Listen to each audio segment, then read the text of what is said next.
Hello and welcome to Inside Cottonwood. I'm your host today, Richard Faust, Community Services General Manager for the City of Cottonwood.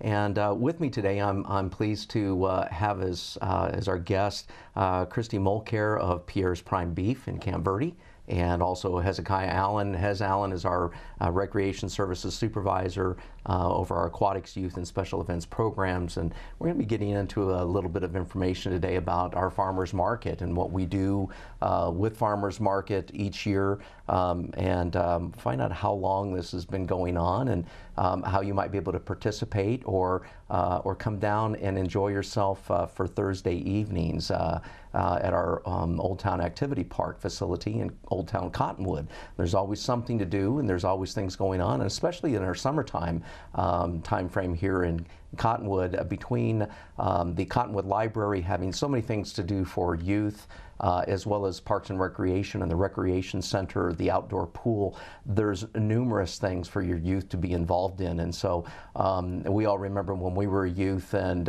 we got involved with either Parks and Recreation programs or YMCA or anything else that you can remember out there. There's always things for kids to do. And in our community, it's no exception, and we have a lot going on. But we wanted to get into Farmers Market today and give you a little bit of perspective from the side of the individuals actually doing some of the selling, and that's what Christy's here today for. I wanted to start out though with Hezekiah Allen, with Hez, and ask him a little bit about how long has the Farmers Market been a part of the city's Parks and Recreation venue and programming? Oh wow, you know, in 2006 we changed a format to where we combined it on the Old Town Activity Park, and prior to that I would say 2003-04 is when it started in the tavern parking lot, or what is now the tavern parking lot. So it's been going on for quite some time now. Well, now, what is our main goal in providing this type of a program for public, for the public, and why is that? You know, the farmers market is very grassroots. It's a cultivation of everything natural, handmade, community, and along with great musicians that are local as well as statewide. And it provides that venue once a week for people to gather and to celebrate everything there is to do in the Verde Valley and what's made here, which is pretty exciting. Yeah, and I know that again, we'll talk about Thursday nights, but it's something to do during the summertime. Even though we are hot here, we start seeing a cool down with monsoon season, and luckily that goes on through our farmers market. And a lot of times, something usually will happen to where we have to shut down farmers market in the evening. Yep. And that's usually the monsoon activity, and that's what transpires is we have to close down because of the thunderstorms that come in, or it gets exciting out there because we start getting rain. Exactly. And we haven't had any in a long time. And again, with what we've seen here recently, there's a possibility for maybe for a pretty good monsoon season. Our hope is that's what we'll have, and we'll get a lot of a good growth as well out there. But again, cool the summer heat down a little bit because we're getting a little bit warm. So tell us, are there any changes in store for this year's venue versus last year? You know, I think one of the things we've done, we started last year and we've expanded it this year, is where we've really got the community and the businesses in Old Town to take part in the program by sponsoring certain nights, and that's grown tremendously this year. You know, it's Fire Mountain, Pepe's Cafe, Red Rooster, Riot, the #1 food store, Old Town Association, Chocolate Blonde, Acme Pizza, Hog Wild, and the Cottonwood Smiles. Wow. Are all donating to the farmers market to support local. Well, it is, and I think again, they understand the richness as we've continued this for almost, I think, 10, 11, maybe 12 years now, and the richness is the blend of the community comes together and does their selling, as well as people then like to mull around and they like to see things that are out there, and so it's kind of a fun time for everybody, and it's a good time for them also and their families. Definitely. So tell us when we start. And every year I hear the same thing. It's always Richard, when is the farmers market? Are we starting a week later? Yeah. Well, how come it's not started yet? Or when is it starting? I thought it was supposed to be on Wednesday nights or whatever. So tell us a little bit about that. We start July 10th and we go to October 2nd. We're each Thursday around 5 p.m. till dark. Okay. Vendors start setting up around 3:30. So come out and see us. We pretty much stay that same time period every year. All right. So we know we're not going a week later or canceling a week early, the same 13 weeks each year. So the location is? Old Town Activity Park, which is down in Old Town. If you make that bend right past Willard Street, we're on your right. Okay, just past the Riot and where the old recreation center used to be, so you can just drive right down and through there. Exactly. And there's parking now throughout the entire area. You'd have to walk, but even so, it's beautiful, and you can walk through Old Town area, and it's great. And I know up on the screen right now is actually your flyer. It's giving all of the information, so that's great. So why is the farmers market held on Thursdays? You know, each one of the markets throughout the state, and Christy, you could probably expand on that a little more, has a certain day they like to stick to. Camp Brady does Saturday. I think Prescott does Friday. Flagstaff does Saturday, is that one? Wednesdays and Sundays. Wednesdays and Sundays. Okay. So we all pick days because the merchants go around to each one of those markets. So we don't want to take another day that is already being used by someone else. So we also have a jamboree with this. And why do we have a jamboree program with this, and what is a jamboree? You know, we found that when the event was on the tavern parking lot, they had music with it. And they had music one night on Fridays, and then they had the market on Thursday. But what people were doing is they were coming down to the market, picking their groceries up, and they were leaving. By doing the jamboree and combining the both, people come, they stay, they enjoy the music, and then they think, well, maybe let's go grab some beef. That's good. That's very true. So now I've noticed that you have some great entertainment, and we actually had it up on the screen here also. And, so what's at the market this year? What's down at the market this year with the jamboree? And explain as to who you've lined up. And you know, our department does a great job in lining the entertainment up for the farmers market. And Jack Teal kind of handled it this year.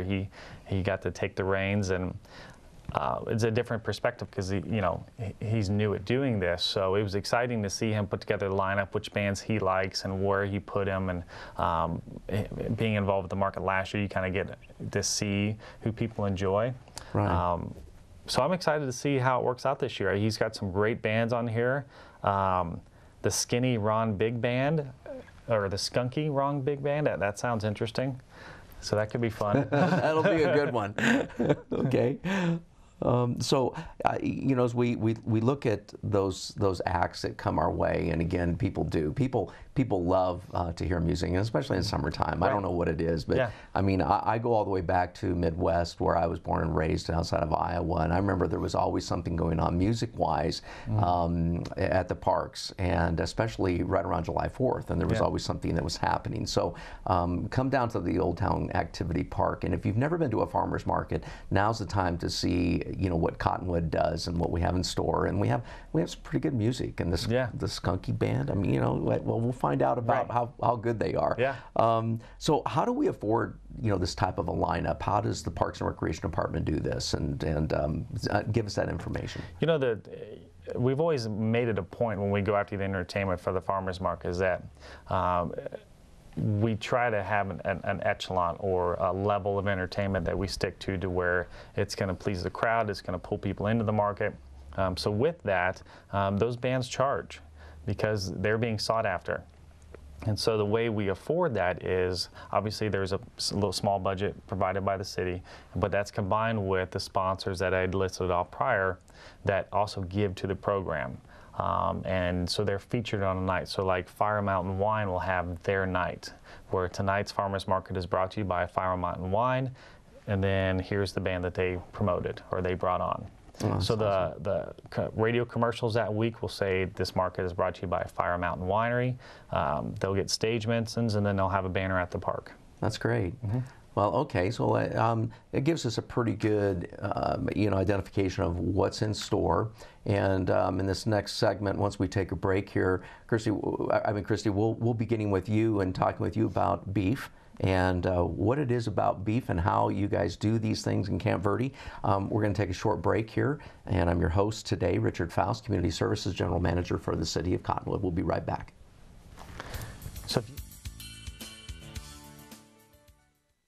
So I just moved in with this family, and it's embarrassing.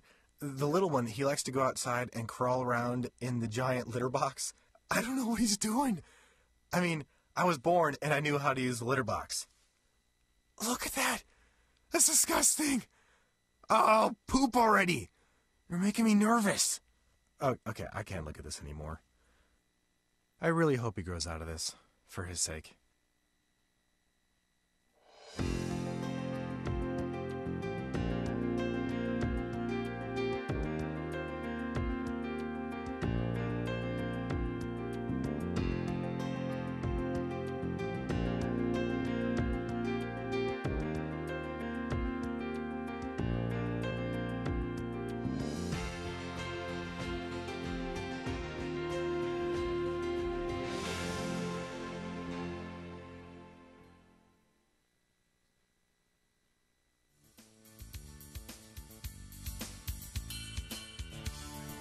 Hello and welcome back to Inside Cottonwood. I'm your host, Richard Faust, Community Services General Manager for the City of Cottonwood. We're talking farmers market and what the city provides here in Cottonwood each year. This is an annual event and we will be running it from July 10th, was that correct? Mm-hmm. All the way through October 2nd. Yep. And so every Thursday night, and hopefully I'm sorry to say this, but my hope is we'll have some thunderstorms that maybe we'll close things down so we can get some more water. It would be great.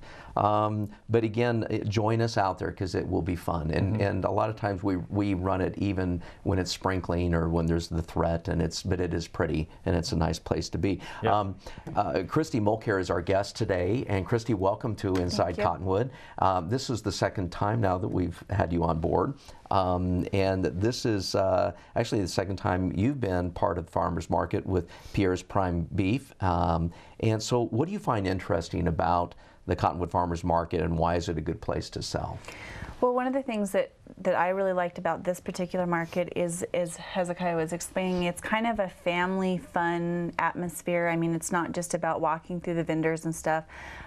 It's also about a lot of people come and meet up that evening to sit and listen, enjoy the hopefully cooler weather. Right. But it's just the whole atmosphere about it is really fun. I like that it's in a big open area. You know, that the grass is great to help to kind of, you know, people kick off their shoes and hula hoop and dance and run around, and you know, my kids really enjoy it too, and I think that's part of it that I like about it is it's family friendly, and that's something that, you know, we always look forward to do. That's something we try to promote. Yeah. And it really is with events like this. And so it is. And that's one of the things I hear constantly is people always indicate, you know, it's a place to socialize. They see friends. Everybody gets together. A lot of people get together beforehand and then come down, and people buy stuff for moms, dads, grandpas, grandmas, you name it. But now, so can you tell us a bit about Pierre's Prime Beef? What is their main goal and mission in the beef industry in Arizona? Certainly. We have always been raising beef. I have to say both my husband and I were spoiled as we were growing up because our families always saw the importance of raising beef to obviously provide food for the family. And, you know, with the family and friends that we had around us, they kind of saw the need that we needed to keep doing this. Right. And, you know, my husband and I, Pierre, decided that it's something that we wanted to do and explore. And so we've got into the farmers markets, and so far the reception has been great. People are just eager to try and find a good quality product. That's right. And that's something that we strive to do. We're not about, you know, having hundreds of cows that we don't keep tracked on a daily basis. It's more about we have our 10 or 12 steers and we focus on the quality of them and producing a consistent product that like I said, we continue to have customers that want to come back and purchase from us. That's and great. That's important. I know that you were talking about family, and again, this is a family business. And so can you tell me about, I guess, I don't know whether I'd say a family process, but the process of raising beef cattle for production, and because the family is totally involved in this. And so, in other words, tell us how many head of cattle, you had indicated somewhat of that. What's the daily regimen for your family with raising beef? Okay. Well, right now we have about 30 to 35 head of cattle that are kept out on a range, and so it's an allotment that we lease from the Forest Service, and so there's where we go and we ride out on the range and we check our cows to make sure that they're in the right pastures and that they're in where they're supposed to be and that they're healthy. We have to go and gather them. We have to brand them usually have a spring event. And recently we have 3 girls, and our 9-year-old and 6-year-old are really getting into the process of wanting to learn how to hold the calves and what to do to properly take care of them. And then throughout the day, just at our home, where once we wean the calves off of their moms, we bring the steers back to our home, and we have to feed them twice a day. And so part of that process is the girls have to go down and we show them that this is how you spread the hay, and this is the grain that we mix up. And just again to walk through the cattle and check on your animals and make sure that they are healthy. If we see one that's maybe off by itself or doing something that it's not supposed to be doing, we usually put it in a chute and just check it over thoroughly to make sure that it's healthy. But no, it's certainly becoming, or it always has been, but now the kids are old enough, they're understanding the process of it, and certainly learning where their food comes from as well. So what a great family, excuse me, what a great family business. And I think that in the context, it's great for family to be able to be together in that way. Yeah. So, and they learn so much from that. There's great value in it. So, tell us what makes Pierre's, in your opinion, different from other beef producers. One of the things that we have found is there's a fad right now, or popularity of grass-fed beef. And the difference between a lot of the other producers that are in this area producing grass-fed beef versus ours is that we finish ours on grain. And we have found that by doing so, we feed them on grass hay and then a mixture of corn, oats, and barley. So they are grained. We spend about 6 months finishing one out. We shoot for that ideal target finishing weight of about 1,200 to 1,300 pounds. Right. And by doing that, we consistently, in talking with our butcher, because we're curious to know, and we've actually gone through and looked at the different carcasses that have come from us versus grass-fed beef, and you can see the difference in the type of marbling, flavor, tenderness, that type of stuff. And we've had people that have been very strict. I only eat grass-fed beef, and I always encourage them to branch out and try something different. And so they've tried it, and there's, I guess, a taste difference that they claim that is, ours is, grass-fed beef tends to have a kind of a gamier taste. Ours is, a little, I guess, I don't know what that would be called, sweeter, but it's just a juicier taste. It's just a different taste. And, based upon your opinion of what you like to eat, that's kind of what we have learned from our customers, is they like the flavor of ours, that it consistently stays the same. That's all the amazing. time. Yeah. That's amazing that, when we take a look at businesses and how they have to, operate and be competitive out there, but also, what's poured into the business in reality, the management thereof, and the refining of of what it takes in order to make a better beef. And I enjoy my beef, and so I think that's great, especially when you're looking at organic beef and how the family actually works together to do that. So what sparked this idea, Christy, of offering fresh, all-natural beef product here locally? Well, I touched a little bit on it earlier when I said that, we've always raised our own beef. My husband and I grew up showing 4-H and raising cattle and pigs, and, we've always been involved in agriculture. And part of something, like I said, that when the economy kind of took a turn for the worse and construction wasn't what it was supposed to be, and we had young kids, we kind of had to figure out something that would make ends meet. And so, in that, we decided we'll go ahead and branch out. We had a friend of his approach us that they were looking for better quality beef for their restaurant. And so we started raising beef for the restaurant, and then I said, well, we've got other people here that are interested in it.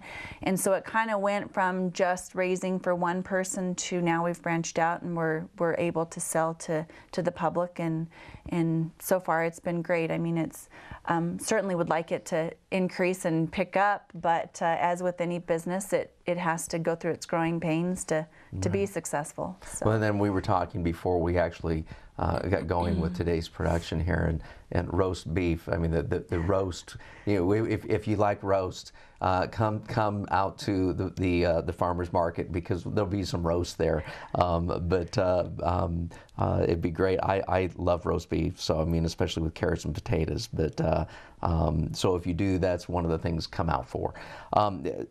Christy, can you give us an idea of the cost of, say, a steak or burgers or other cuts of meat for us? Yes. Obviously, your higher end cuts, like your tenderloins, your New Yorks, they're going to be a little bit pricier, anywhere from like $12 to $14 a pound. And then, you know, your lower end cuts, your round steaks, your London broils, your roasts, they're going to be on average about $9 a pound. Hamburgers running about $7 a pound. So depending upon the price, or the cut of the meat will depend upon the price. And that's one of the things too that we want to make sure is we keep it affordable for everybody to come out and enjoy it.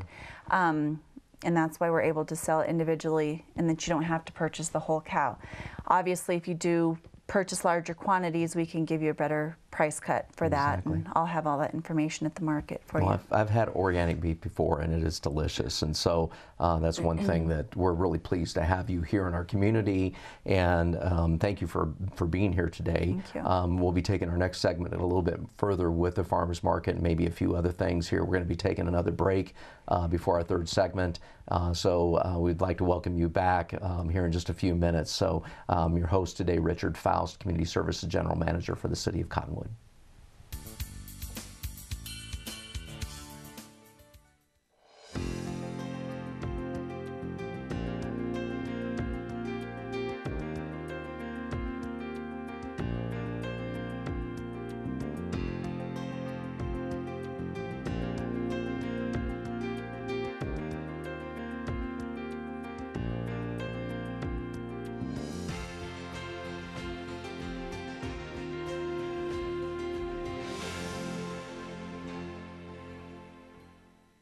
The next 30 seconds can save you a lot of money. Just do your laundry in cold and stick to full loads. Auto-sleep your computers. Plug your gadgets in a power strip and switch it off when you're done. Headed out? Turn back your thermostat by 10 degrees. And drive sensibly. The more energy you save, the more money you save. Find other great tips at energysaver.gov.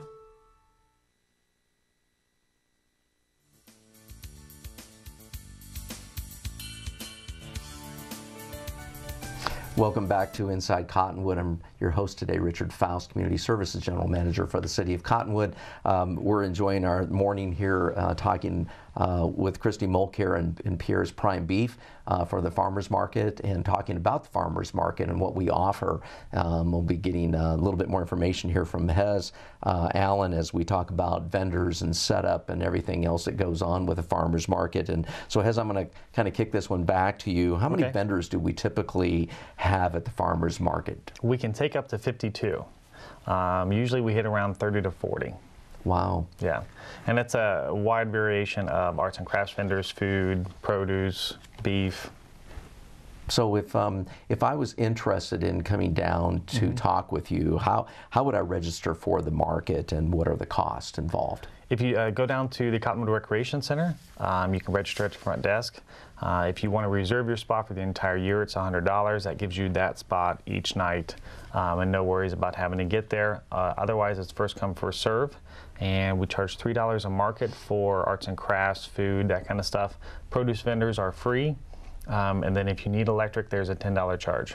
So it would be a good idea to contact you fairly quickly, because I do know, yes, very, very much like Christy here, this is their second year coming back. People come back, and so because of the atmosphere and then the selling and everything, so we have a lot of return individuals who like to market their product. So it would be a good idea to get in touch with you fairly quickly then. Yeah, they were trying to register in December. Oh, okay. Yeah.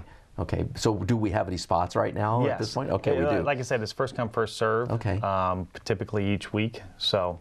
Okay, so and then tell us, I know that on every Thursday there's a lineup down there. People get started because they need to come in and they need to set up. So what time can vendors start setting up for the program each week? 3:30. 3:30 each week. Yep, we'll open the gates, register, get everybody checked in, show them their spots. 5 o'clock the market starts. So tell us and a little bit more about and explain the atmosphere of, I know we've talked a little bit about the farmers market. Just explain that a little bit more for people out there that don't really have an idea of what it's like. Okay, you know, I think you kind of touched on it, to where the fad right now is going towards handmade quality products, where it's actually retroactive to where in the 50s and 60s, that's what everybody had. You didn't have a choice. You had the beef from down the street because that's all there was. And so now there's that trend going back. You know, in the 80s we were that right now society where we need food now, and so McDonald's and the Burger Kings kicked off. And so that farmers market is that step back into the past, to where everything's handmade, and it's the mall carriers from down the street that bring the beef. It's this group that bring the apples, and you know where it comes from, and you know how it was cared for, and so when you put it in your mouth and you eat it, you know what your body's getting. So and then it also goes into the arts and crafts, and you know, everything's done with love down there, so it's exciting. It is. But I know that one of the things we've really tried to progress with, and I know just trying to get more people to bring more of their product down, meaning in the context of farmers, and if we can, you know, and if you actually have gardens or whatever you have left over, bring it down. Especially vegetables and, you know, fruits, things of that nature, and sell your wares then at the farmers market, because we're always interested in that, and in good organic food and things that you can grow in your backyard, or, you know, whatever. We do have very fertile areas down along the river area, and I know that people they do a lot of you know, home gardening, but there's always leftovers. So if you want, please get in touch with Hez Allen at the Recreation Center, or contact people at the front desk and ask them how can we you know, be a part of the farmers market here in Cottonwood. Because it's free. It is free. And, that's right. And there's a lot of markets in the valley. There's the Camp Verde and Cornville and Sedona, and we pride ourselves with the doors wide open for produce vendors. So. Well, I know they have the phone number on the screen here for the Recreation Center and Parks and Recreation, so call that number when you get the opportunity, and if you're interested throughout the months of July, August, September, and again, we shut down October 2nd, please give us a call and see if you can, you know, help us out and help yourself out, because it's a mutual thing there, and it is a lot of fun. So I know that parking in the past has been a challenge, yes. You know, and especially down in Old Town, but things have changed a bit from previous years. Tell us about what's happened and how that affects people to attend the market. I don't know if the old maintenance building has been torn down, so that's kind of opened up some parking areas. In addition to, we got new signs this year. There's places to park in Old Town. Typically, we're all the same. How can we get the closest spot possible known to man? Everybody can I park does that. on the field? Yes, That's I know. our mindset. So you might have a walk. Right.